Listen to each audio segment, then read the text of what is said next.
अब देखो, एक प्रश्न बनता है कि जो मुंडा विद्रोह है, इस मुंडा विद्रोह का अन्य नाम क्या है, इसको और अन्य किस नाम से जाना जाता है? तो मुंडा विद्रोह के अन्य नाम के बारे में बात करें तो मुंडा विद्रोह को क्या कहा जाएगा? किट्टू जिला में उल्लू, हाथों गांव में। Very good. तो इसको कहा जाता है सरदारी आंदोलन, ये इसको कहा जाता है उलगुलन। इसको क्या कहा जाता है? तो इसका एक नाम तो मिलता हम लोगों को सरदारी आंदोलन, और एक नाम क्या मिलता है? उलगुलन। उलगुलन का मतलब क्या होता है? उलगुलन का मतलब होता है महान हलचल। उलगुलन का मतलब क्या होगा? उलगुलन का मतलब होता है महान हलचल। हां बिल्कुल, किट्टू जिला में उल्लू, हाथों गांव में।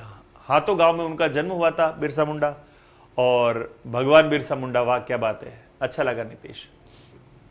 देखो उलगुलान, वेरी गुड। इस आंदोलन का कारण क्या था?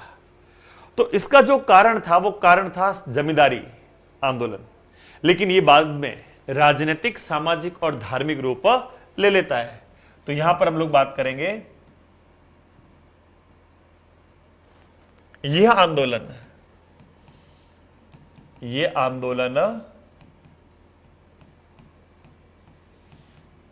सरदारी आंदोलन से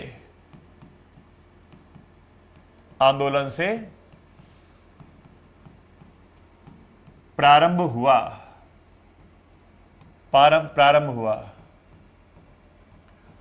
परंतु बाद में यह राजनीतिक,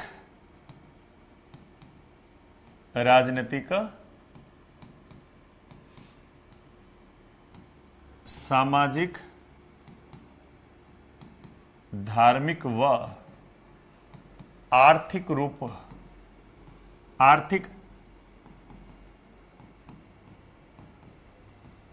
आंदोलन का रूप धारण करता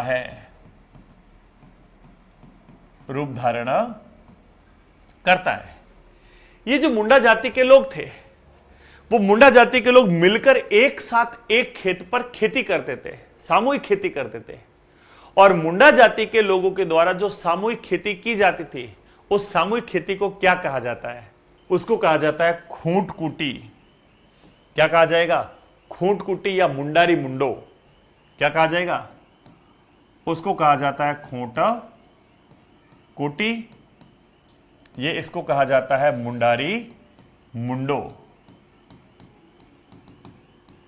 मुंडारी मुंडो ये क्या है?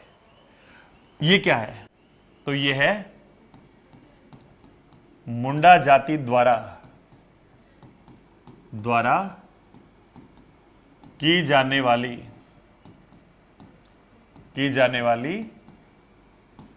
सामूहिक खेती, और उस पर क्या कर दिया गया है? जिस पर रोक लगा दी गई है,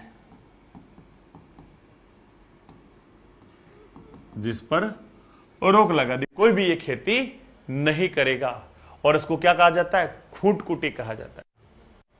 क्या कहा जाएगा? खूंट कुटी कहा जाएगा। इस आंदोलन का नेता कौन है? नारायण नारायण। तो प्रश्न क्या बनेगा? प्रश्न बनेगा इस आंदोलन का नेतृत्व किया किसने? तो नेतृत्व किया जाता है बिरसा मुंडा के द्वारा। कौन नेतृत्व कर रहे हैं? बिरसा मुंडा। अब बिरसा मुंडा को क्या कहा गया है? तो बिरसा मुंडा की उपाधि के बारे में हम लोग बात करें तो बिरसा मुंडा की उपाधि क्या है? धरती आबा। और धरती आबा का मतलब क्या होगा? धरती का भगवान।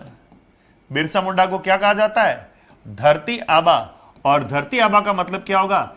इस धरती का भगवान। तो धरती आबा कौन है? धरती आबा हो जाएंगे ये बिरसा मुंडा। अब 1895 में बिरसा मुंडा ने खुद को ईश्वर का दूत घोषित कर दिया। मैं ईश्वर का दूत हूं। 1895 और 1895 में बिरसा मुंडा ने स्वयं को ईश्वर का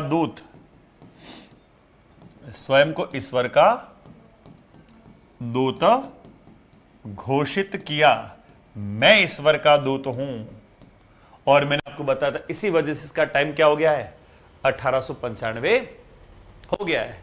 बिरसा मुंडा ने एक मांग की, और क्या मांग की, मुंडा राज्य की स्थापना की जाए। और आप मुंडा जनजाति लोगों से जो बेट बेगार करवा रहे हो, बेट बेगार का मतलब क्या है, बंधुआ मजदूरी, पैसा नहीं दे रहे, काम करवा रहे हैं, लेकिन उसके बदले में मिल कुछ नहीं रहा। बिरसा मुंडा ने कहा बंद करो ये बैठ बेगारी। तो बिरसा मुंडा के द्वारा की जाने वाली मांग, तो यहां पर आ जाएगी बिरसा मुंडा की मांग। क्या मांग की जा रही है बिरसा मुंडा के द्वारा? नंबर 1, सबसे पहली बात तो हमारे लिए एक अलग राज्य स्थापित किया जाए मुंडाओं का, तो मुंडा राज्य की स्थापना की जाए। मुंडा राज्य की स्थापना की जाए। और साथ ये जो बैठ बेगारी है, बैठ बेगारी का मतलब क्या होता है, बैठ बेगारी का मतलब होता है बंधुआ मजदूरी। और इस बंधुआ मजदूरी को, बैठ बेगारी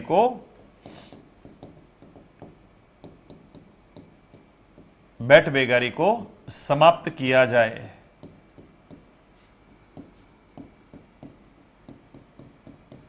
बैठ बेगारी को समाप्त किया जाए। बिरसा मुंडा का जैसे जैसे प्रभाव बढ़ रहा है, वैसे वैसे अंग्रेजों की हालत खराब हो रही है। और अंग्रेजों को लग रहा है अगर हमने बिरसा मुंडा के बारे में कुछ नहीं किया तो बिरसा मुंडा और ज्यादा लोगों को अपनी तरफ कर लेंगे। बिरसा मुंडा को गिरफ्तार करके रांची जेल में बंद कर दिया जाता है। और उसी रांची जेल के अंदर 9 जून 1900 में बिरसा मुंडा की हैजे की बीमारी से मृत्यु हो जाती है। तो यहां पर एक समय लिखेंगे 9 जून 1900,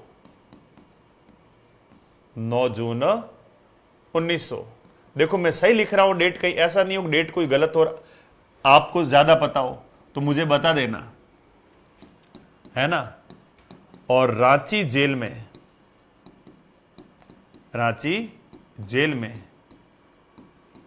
हैजे की बीमारी के कारण